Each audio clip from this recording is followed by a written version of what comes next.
총선을 30일 앞두고 지역구 공천 마무리 단계에 접어든 정치권은 본격적인 선거운동 체제 돌입을 준비하고 있습니다. 여야 모두 주요 격전지를 돌면서 총력전을 예고하고 있습니다. 취재기자 연결해서 알아보겠습니다. 조성호 기자. 네, 국회입니다. 네, 우선 여야 대표 행보에 관심이 쏠리고 있는데요. 정리해 주시죠. 네, 지난주 충청과 경기 남부 등 주요 격전지 탈환을 위한 힘씻기에 주력해온 국민의힘 한동훈 비대위원장이 오늘은 경기 고양시를 방문합니다. 고양시의 서울 편입과 경기 남북도 분도 가능성 등을 논의하는 회의 등을 통해 표심을 공략하는데요.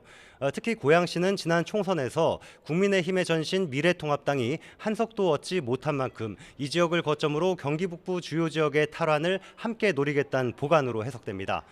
민주당 이재명 대표는 홍성과 천안 등 충청 지역을 찾습니다. 지원 유세를 통해 지난해 있었던 해병대 최상병 순직 사건의 수사 외압 의혹을 부각할 걸로 보이는데요. 당시 국방부 차관이었던 신범철 전 차관은 천안갑 여당 후보로 확정됐습니다.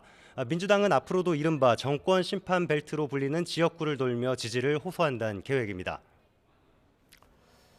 여야 모두 선대위 구성에도 속도를 내고 있죠.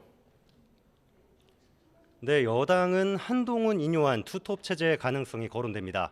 지역구 선거는 한동훈 위원장이 키를 잡고 비례위성정당인 국민의 미래는 인요한 전 혁신위원장을 간판으로 내세울 수 있다는 건데요.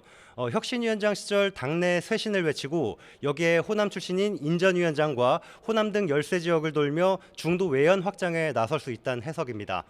민주당은 이재명 대표와 이해찬 전 대표, 김부겸 전 국무총리의 3톱 선대위 체제가 검토됩니다.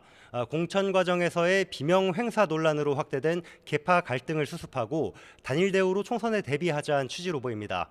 다만 김부겸 전 총리 측은 실질적인 통합 선대위 가능성 등을 두고 막판 고심을 이어가는 분위기입니다. 제3지대의 움직임도 바쁘게 돌아가고 있는데요. 이낙연 대표의 새로운 미래는 오늘 선대위 출범식을 열고 본격 총선 체제로 전환하고 개혁신당은 당 주요 인사가 도전장을 낸 경기 남부 반도체 벨트에 연일 공을 들이고 있습니다. 조국 혁신당은 오늘 영입인사 입당 기자회견을 진행합니다. 지역구 공천이 사실상 마무리된 상태에서 여야 비례대표 공천 역시 주목되고 있죠. 네, 여당 비례위성정당에는 용산 대통령실 출신 인사가 상당수 지원했습니다. 시스템 공천 기조에 따라 앞서 지역구 공천에선 대통령실 출신 인사 상당수가 공천을 받지 못했는데요. 비례위성정당을 통해 우회 입성하는 것 아니냐는 지적에 대해 여당 측은 아직 공천 심사가 마무리되지 않았다면서 다만 대통령실 출신이라고 역차별을 받는 것 역시 문제일 수 있다고 반박했습니다. 야당에선 조국 혁신당과의 관계가 고민 지점입니다. 민주당이 주도하는 범야권 비례위성정당의 비례대표 몫이 그만큼 줄어들 수밖에 없기 때문입니다. 여기에 범야권 출신 인사의 이력 논란까지 불거졌습니다.